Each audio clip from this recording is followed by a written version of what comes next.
Shalom. Good morning to all. ఐలోక్యమైన యెహోవా తన ఆశీర్వాదాలతో మిమ్మల్ని సమృద్ధిగా నింపి మిమ్మల్ని ఆశీర్వదించును గాక. ఆయన తన యొక్క కృప మీకు సమృద్ధిగా విస్తరింపచేయును గాక. ప్రియులారా, అనుదిన కృపములో భాగంగా వస్తున్న లేఖన భాగం మనం చూసుకుంటుంటే ఈ దినం కూడా సంఖ్యాకాండం 14వ అధ్యాయము 17వ వచనములో యెహోవా దీర్ఘశాంతుడును కృపాతిశయుడును.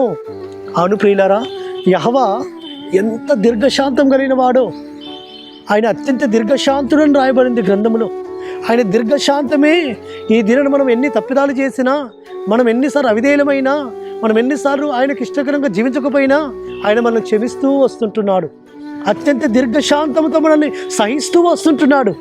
కాబట్టి మనం ఆయన మాటకు అవిధేయం అయినప్పటికీ శిక్షించక, కోపగించుకోక క్షమిస్తున్నాడు తన దీర్ఘశాంతమును బట్టి. ఆయన అత్యంత దీర్ఘశాంతుడు కాబట్టి మనం ఈ దినం నిర్మూలన కాకుండా ఉన్నాము సుమా. మనం ఇంకా సజీవులకులో ఉన్నాము అంటే ఆయన దీర్ఘశాంతమే. కాబట్టి అయ్యా, నీ దీర్ఘశాంతమే నన్ను ఈ దినమున సజీవులకులో ఉంచింది తండ్రి. ఎందుకంటే ఆయన అత్యంత దీర్ఘశాంతుడు కాబట్టి ఈ దినమున మనం ఈ స్థితిలో సజీవులంగా ఉండగలుగుతున్నాము, క్షమించబడుతున్నాము, రక్షింపబడ్డాము, మరియు ఆయన యొక్క కృపకు పాత్రులమవుతున్నాము. అదే మాదిరి ఆయన కృపాతిశయం కలిగిన వాడు, ఆయన కృప కలిగిన వాడు. ఆయన కృప ద్వారా రక్షింపబడ్డాము మనము. ఆయన కృప ద్వారానే మనము ఈ దినమున ఆయన యొక్క నీతిని తెలుసుకున్నాము, ఆయన ధర్మమును తెలుసుకున్నాము, ఆయన వాక్యమును తెలుసుకున్నాము, ఆయన వాక్యాన్ని గ్రహించుకోగలుగుతున్నాం. కాబట్టి ఈ దినమున మేము ఈ స్థితిలో ఉన్నాము అంటే అయ్యా నీ కృప ద్వారానే అయి ఉన్నామని మనమందరం కూడా ఆయన ఆరాధించాలి. కాబట్టి ఆయన కృప లేకుంటే మనం భూమి మీద ఉండలేము సుమా.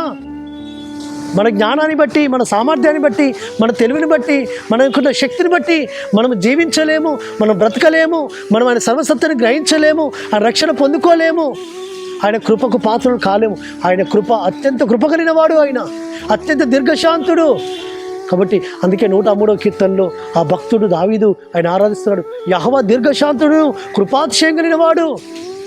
అవును, ఆయన ఎల్లప్పుడూ కోపగించుకోవడం కాడు, నిత్యము ఆయన వాద్యమాడేవాడు కాడు. ఆయన కృప, ఆయన కనికరము, ఆయన దయ, ఆయన వాత్సల్యత, ఆయన దీర్ఘశాంతము నిరంతరం మన మీద ఉన్నది కాబట్టి మనం ఇంకా నిర్మూలం కాకున్నాం. అనుదినము నూతనంగా ఆయన వాత్సల్యత మన మీద పుట్టుచున్నది. ఎందుకంటే ఆయన దీర్ఘశాంతమే, ఆ దీర్ఘశాంతమే. కాబట్టి మనము ఆయన సన్నిధిలో ఆయన చేస్తున్న మేలును బట్టి, ఆయన చూపుతున్న కృపను బట్టి, ఆయన మనలో సహిస్తున్న సహనాన్ని బట్టి, ఆయన దీర్ఘశాంతాన్ని బట్టి నిరంతరం ఆయన స్తుతించబద్ధులమైనాము, ఆరాధించబద్ధులమైనాము, ఆయన కీర్తించబద్ధులమైనాము. అట్టి విధంగా ఆయన స్తుతిద్దాం. ఆయన గుణగణాలలో ఆ ఉన్నతమైన గుణమైన దీర్ఘశాంతాన్ని బట్టి, ఆయన కృపాతిశయాన్ని బట్టి ఆయన మహేపరుద్దాం. అట్టి విధంగా పరిశుద్ధాత్మ తండ్రి మనం నిలబెట్టును గాక. ప్రార్థన చేసుకుందాం. పరలోకందున మా తండ్రి, సర్వోన్నత జీవాధిపతి, మీరు అత్యంత దీర్ఘశాంతం కలిగిన వారు నాయన, కృపాతిశయం కలిగిన వారు నాయన. మీ కృపాతిశయమును బట్టియే అయ్యా మేము దినం రక్షింపబడ్డాము నాయన. అయ్యా మీ యొక్క దీర్ఘశాంతాన్ని బట్టియే మేము సజీవంలో ఉండగలుగుతూ వచ్చినాము తండ్రి. నీకు స్తోత్రములు అయ్యా. అట్టి విధంగా మీకు అయ్యా గుణగణాలను, మీ యొక్క ప్రేమను, మీ దీర్ఘశాంతాన్ని మేము నిత్యం స్తుతించే వారం ఉండటకు, నేను గణపరిచే వరకు సహాయం చేయమని ప్రార్థిస్తూ మానుషకుడు, విమోచకుడు, నజరేయుడైన యెహోషువ మెస్సియా అతి పరిశుద్ధమైన నామమున స్తుతించి ప్రార్థించి వేడుకుంటున్నాము తండ్రి. ఆమేన్. సర్వోన్నతుడు, సర్వాధికారి యెహోషువ మెస్సియా కృపా కనికరము నిరంతరం తోడుగా ఉండి ఆయన మనల్ని బలపరచును గాక. ఆమేన్.